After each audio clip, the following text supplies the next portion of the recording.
Hello everyone, it's Q again, and I know it's been a long while since I've made a video, but today I'm here with, some 2.0 gameplay, and the first video is going to be with the new MagnaGarurumon deck. And it's a deck I've been having a lot of fun with just because, Frontier is one of my favorite seasons, along with the fact that this deck kinda just operates like, how you expect it from the anime, where it combines a lot of the hybrids together to make the big boss monster that is MagnaGarurumon. And again, it's just a really fun setup deck. And in this case, I go first and I end up fighting MagnaGarurumon. And first, I go Nemon in the back and then play the Koichi. And I think this is like fine enough turn one for me, just because again, I have a rookie, and then that way I have a Koichi setup, so I just am able to gain a lot of memory, throughout the game because of Koichi's effect.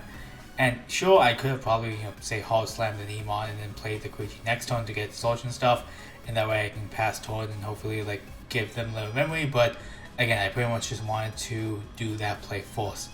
So then I end up discarding, I end up, gaining one memory, and then I obviously kill off their rookie that they played, and then I obviously just end up playing Strawberry, grabbing the Dual Tamer, and the MagnaGarurumon. I believe it was the promo one, and I think that one could be pretty decent in the MagnaGarurumon matchup, just because say if they leave their Chimeras or any other smaller bodies on board, I'm able to pretty much bounce them back. And what I did end up discarding with the Koichi was the new MagnaGarurumon, because I think at the time I didn't really need it in hand, because again it's pretty much just a late game card, and at worst I might be able to grab it back with the Koichi if I'm able to hybrid over it at that time, just because again the when attacking is pretty good, basically being able to grab back any hybrid or 10 warrior trade card. And with this deck you can also grab back the option, because it is 10 warriors, which is really good, so you can consistently warp if you have the stuff in trash. But again, I don't think I end up really doing that all that much. And in this case, he ends up promoting, he ends up going to the new Delta mod, the BT2.0 one, which again is a really solid card overall, being able to just pop stuff basically on play when the G-MIYA or on deletion. So in this case, he ends up killing my Strawberrymon. And in this case, I end up just passing turn with the Dual Tamer, because frankly, I didn't really have any other good plays. I didn't want to waste my Koichi if I did have a hybrid.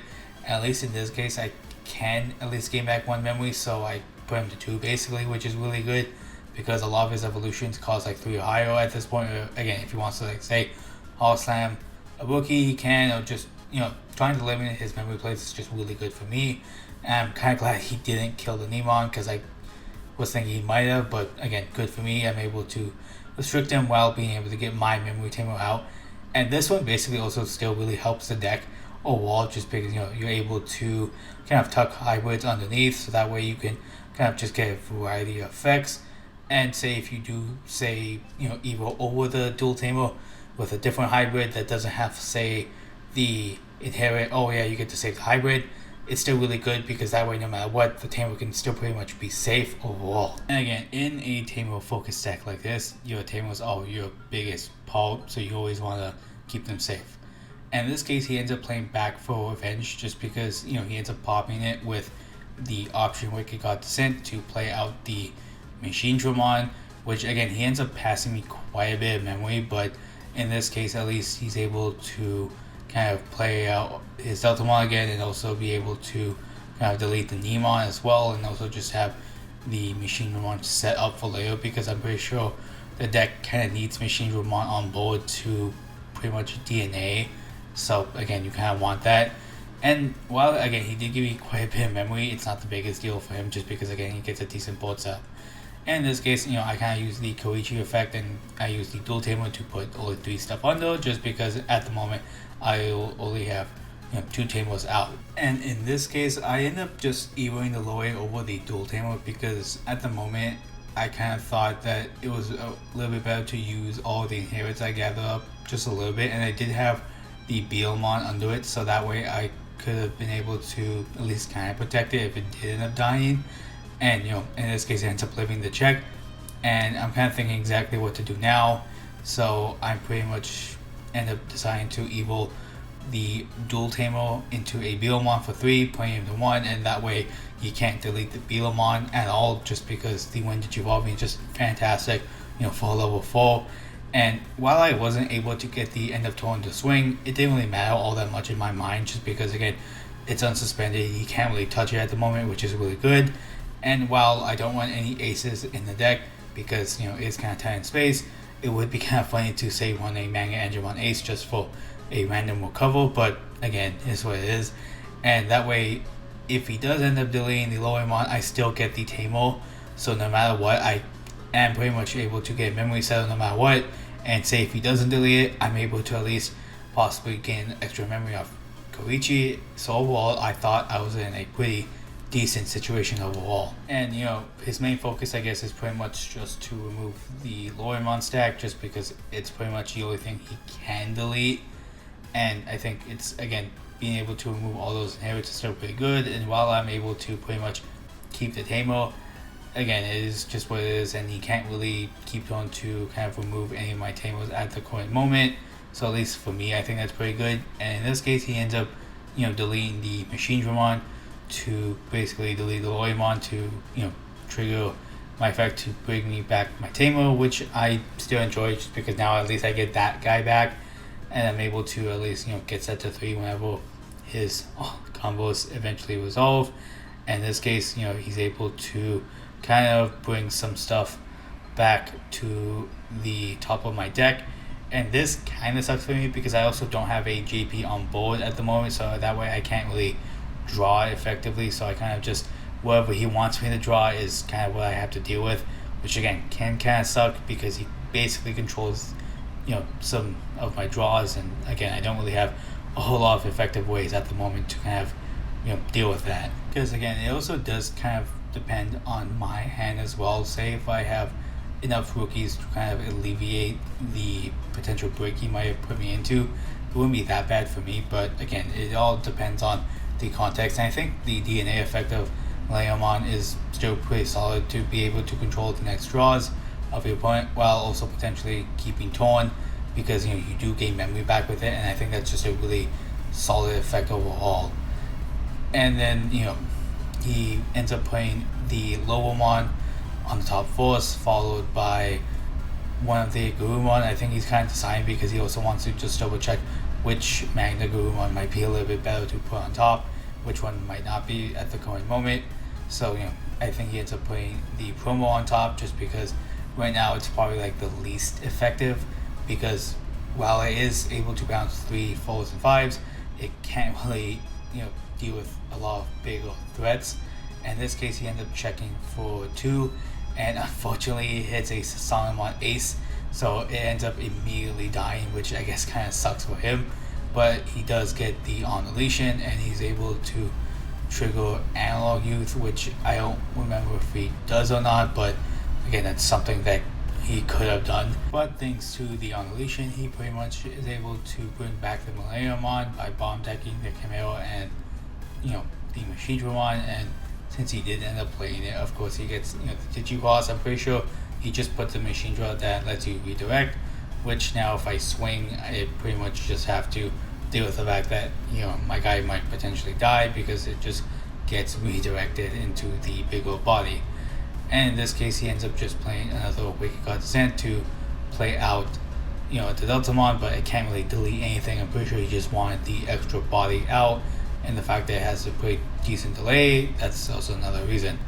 In this case, of course, I start using all my inherit effects to pretty much just stack up my dual tamer for again, future use.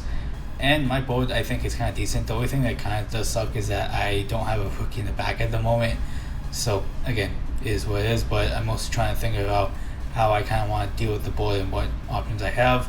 I also use the Gunfire option to warp into my MagnaGarurumon to pretty much bounce the Deltamon he ended up just playing. It's the promo one, and again, pretty solid one overall. I guess he didn't really think that I might have had the option in hand, but it is what it is, and thank God, again, the Beelmon lived. But again, he can't really deal with it anyway, so for me, that's pretty good. And thanks to the Strawberrymon, I end up playing the JP for 2, so I'm able to pretty much swing, and he kind of had to decide to redirect, which he ends up doing, so I end up dying. But again, I have Armor Porch, so my Tamer still lives, and I think it is kind of funny that it's suspended. But now I pretty much just go into the Lobo to look at my security to grab another hybrid, and I pretty much end up grabbing the BT18 MagnaGarurumon, and I end up swinging into security with the BOMon. It ends up dying. And I also want to add that I think in security I also did see a Rahihimon, which now I'm thinking maybe that was also another viable option, because if I did that, I could have basically swung into that, used Beomon's effect to go into Rahihimon to also get jamming. But again, it is what it is. I probably should have thought that a little bit better. But again, I don't really think I was too worried about it dying, because if he does end up killing the Lobomon this turn, I still get it out for free. But again, it was kind of a risky play, because if he also does have Moon, then he could also delete my tamers, which also is really bad for me, because as soon as my tamers are deleted, my deck is also pretty dead in the water, because I don't have a whole lot of ways to get them out from trash. So again, that kind of does suck. But again, that was probably the better play in my mind at this point. I think both of us are still starting to get pretty low on security, and for me, unfortunately, he doesn't hit into like any extra tamers, which is kind of sad to see in a hybrid deck. But in this one, hitting into like say another random hybrid here and there isn't also the worst for me, because of course if I'm able to see them in trash, at least I can tuck them under the dual tamer to get some advantage. So it's not the worst for me if he hits a tamer or not. But again, I still would like to see him, just because again they offer me up some pretty decent advantage, either again through draws, memory, or just other stuff like that. Now I'm pretty much just triggering my Koichi and JP effect force, so that way again getting extra hybrids and trash for the dual tamer is always, you know, the best move to do first. And at the moment he does have a redirect along with having a blocker, because you know, thanks to the Deltamon. And in this case, you're gonna see me not really care, because I ended up drawing into a MagnaGarurumon, which allows me to at least de-digivolve his Millenniumon, which now pretty much loses his redirect, which is good for me, because you know, along with that, MagnaGarurumon is also 7k, which pretty much would be able to beat over the Deltamon. And I also was thinking maybe he didn't want block, because you know, JP's effect is pretty good. When attack target is changed, I'm able to play out a tamer with an air effect for my hand. So again, I guess he just wanted to take the damage, because I would be getting a little bit more advantage in this case. And it also was pretty risky for me to swing, because in this case I also would lose the tamer potentially, and of course I end up doing that. But you know, it just is a thing that kind of sucks, because if I don't have the beta or low A or whatever, I simply just can't keep my tamer safe. But in this case, I end up, you know, just ending my turn with the Kendo, and I end up just, you know, swinging things to the end of turn with the dual tamer. But I end up playing the JP I had that I ended up drawing, I'm pretty sure, so that way I can just be able to get another one out. And in this case, I end up just going into the Beowulf, and while I pass him with a decent amount of memory, I think it's pretty good that I'm able to use Beowulf's effect to grab back a hybrid, and I end up grabbing the level 6. And I think in this case I end up just picking the Ghazi to stop from suspending, because I think he ended up blocking with that anyways, and I wasn't really worried if he blocked or not, just because again it wasn't really a big factor. I didn't really care as much, and I kind of figured maybe he would have, just because you know, he doesn't want to be at zero security, because then it's definitely a worse spot for him. And at least if I stop his Ghazi from suspending, then maybe he can not rookie rush me. I have no idea. I maybe should have picked his analog youth, but again, I didn't really think it was that big of a deal, because I also was at 3 security anyways. So you know, I guess maybe hitting the rookie might have been a whatever choice, since I wasn't really worried at this current moment. But at least in this case, my tamer is also kind of safe, because again I do have the inherit to keep it safe, along with the fact that now I have a mega in hand as well. So again, I think my board is once again looking pretty decent overall. And he ends up start swinging with his Machine Room Force, which is really good, because he ends up, you know, spoiler alert I guess, he ends up DNAing at the end of his turn. So being able to get the damage with the Machine Room Force is good, because it's still unlikely it's going to die in security. And then he ends up going into, you know, the BT18 Deltamon, which is still really good, because it grabs back any of your composite or wicked god trait, so it's, you know, all your ION stuff. And again, you still insanely want to see that. So again, still pretty good Deltamon in my opinion. And then of course he goes into the Chimera. He ends up deleting one of his guys to trigger all that DNA stuff, and then now we're going back to the MagnaGarurumon stuff. And in this case, my trash is a lot bigger than last time, so he's gonna have to basically think about a lot more what exactly he wants to put to top of my deck. And again, same struggle as last time where he kind of controls my next draws, and again that pretty much sucks for me because a lot of the stuff in my trash I really would prefer if it was there, because that way I can suck it up with the dual tamer. But again, him doing this kind of just disrupts my entire game plan, and I probably have more of my deck in there than in my hand of trash, just because again he keeps on returning stuff to the top of there. And also this is another really big downside of the hybrid decks. I think if the opponent can manipulate the trash in like any way, it can suck really hard, because again they need the trash for their tamer setup, along with the fact that I think the dropout can be kind of limited in some cases if you don't have enough JPs out, along with the fact that you might not run a whole lot of rookies, so being able to search out extra stuff might be a little bit tough from here and there. Like I end up running quite a bit of Stroppies and Nemons, but again it's up to the opponent to choose, so I might not even be able to see them in time to be able to really get their own place to kind of filter out my deck. So again, that can kind of suck. And while I do at least have one JP out, that's at least somewhat helpful for me to be able to hopefully get some decent draws in, because again I do end up drawing one for turn eventually, and then I'm able to get another one off JP, so at least that's some nice filtering there. And I think the opponent is trying to basically figure out how he can actually win this turn, because right now he does have 2 checks with his boss monster at this current moment. And again, I think he kind of wants to try to pretty much DNA at the end of his turn, keep turn, and also hit for the final swing, because again DNAs are a brand new Digimon, so he's able to just do that stuff. But I think he miscalculated and ended up pretty much being able to not get the right card at where he needed, because I think he needed like another DNA to be able to do that whole combo, which unfortunately he didn't.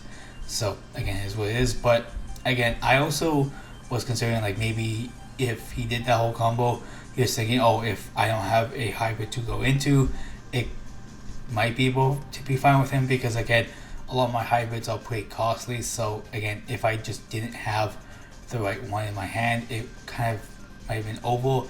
But as you're gonna see, I end up having it, and at this point he also didn't have like any blockers whatsoever. So again, it just really sucked for him at this point. And again, thankful for me, I ended up having just enough memory, along with the fact that I do have at least JP and Koichi to help kind of alleviate that a little bit, because again the biggest struggle about the hybrid decks, as I mentioned, that the memory costs for some of the hybrids are just insanely high, because again I understand the reason why, but it just kind of sucks. So in this case, I do get set to 4, and then I'm able to kind of just pitch a call with JP to draw 1, and I'm able to gain another with Koichi at this point. And again, Koichi is also really still a clutch card, simply because I'm able to grab back any hybrid. And while I do kind of use my Takuya and Koji here just to put other stuff under, it doesn't really matter in the end, because I end up just either in a hybrid over Koichi, grab back a different one, and thus basically hybrid for game. It was a pretty big misplay on his part in the end. But again, thank you all for watching my video, and I'm happy to at least be back. So again, if you guys liked it, of course like it, and then leave a comment and subscribe. It would help me out a whole bunch.